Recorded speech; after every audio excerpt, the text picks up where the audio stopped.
U.S. President Donald Trump has reacted sharply after Israel's bombing of Beirut, publicly rebuking his closest Middle East ally. Trump effectively scolded Israel for launching strikes in Lebanon on what he called a special day. Trump said, and I quote, "This morning's attack on Beirut should not have happened, particularly on a special day when we are so close to a peace deal with Iran. Israel has the right to defend itself against threats, but the attack it was responding to was very small and meaningless. Nobody was hurt, injured, or killed, and should not disrupt this important process. We are very close to a deal that will bring peace to the region, including to Lebanon, and all sides should stand down. There should be no more attacks by Israel anywhere in Lebanon, but there should also be no more attacks by any other party, including Hezbollah, against Israel. This could be the beginning of a long and beautiful peace. Let's not blow it. Thank you for your attention to this matter." Unquote. Trump had previously claimed that the United States and Iran would formally sign a deal on June 14th, raising expectations that this date would mark a major diplomatic milestone in his Middle East agenda. Notably, June 14th is also Trump's 80th birthday, turning the day into a symbolic backdrop for his push to secure a headline-grabbing peace agreement with Tehran. Earlier, Israeli Prime Minister Benjamin Netanyahu publicly wished Trump a happy birthday, calling the timing auspicious. But with Israel's strike on Beirut overshadowing the day, commentators are now asking whether Netanyahu actually ruined Trump's birthday. Interestingly, Iran sharply rebuked Donald Trump's bid to sign a deal on June 14th, calling it a political stunt. Hopes of an Iran-US deal are suddenly under strain, as Tehran reacts sharply to Israel's latest strike on Beirut. A senior Iranian commander has vowed that the Israeli strike will not go unanswered, signaling that Tehran may authorize new retaliatory actions through its own forces.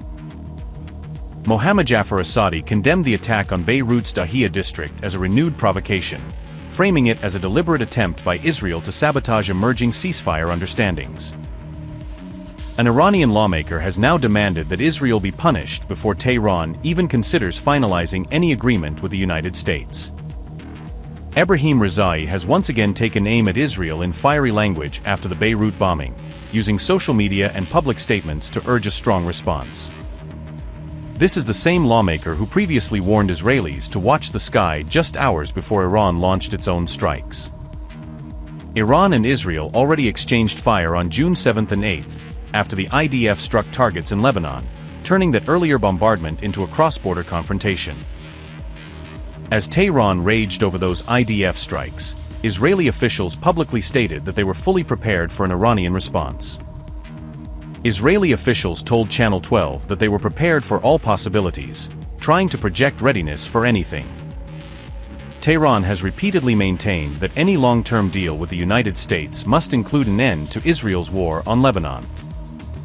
Iranian officials have also warned that any new Israeli attack on Beirut would be treated as a violation of existing understandings. Israel Defense Forces' lethal strike on Hezbollah headquarters in Beirut caught on camera hours before Iran peace deal developments. On June 14th, Israel carried out a strike in the Dahiyeh district after drones crossed into its airspace, according to Israeli military. The Hezbollah facility was said to be used for planning attacks on Israelis, as stated by the IDF. The lethal Israeli strike left rubble scattered across streets in parts of Beirut, with scenes of destruction reported in the aftermath. No immediate details were provided regarding casualties or the full extent of damage caused by the Israeli strikes.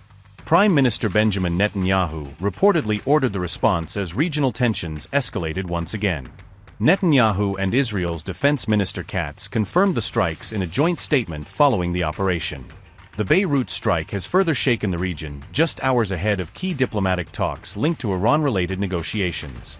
Mojtaba's deadliest proxy was hit even as a potential U.S.-Iran diplomatic breakthrough appeared to be taking shape. Following the attack, Iranian lawmaker Ebrahim Rizai issued a sharp warning over the escalation and its wider implications. He warned that failure to control Israel's actions could jeopardize emerging diplomatic understandings in the region. Meanwhile, several Israeli cabinet members called for even stronger military responses following the strike. Finance Minister Bezalel Smotrich urged the forceful application of the so-called Dahiyeh Doctrine in future operations. Israel's National Security Minister Itamar Ben-Gvir also demanded a tougher and more aggressive military response moving forward. Reports now suggest that Israel informed U.S. Central Command shortly before carrying out the strike on Beirut. In the aftermath, Iran's parliament speaker has harshly criticized the United States, accusing Washington of failing to restrain Israel. Mohammad Bagher Ghalibaf argued that the Beirut strikes show the U.S. lacks the will to carry out its commitments.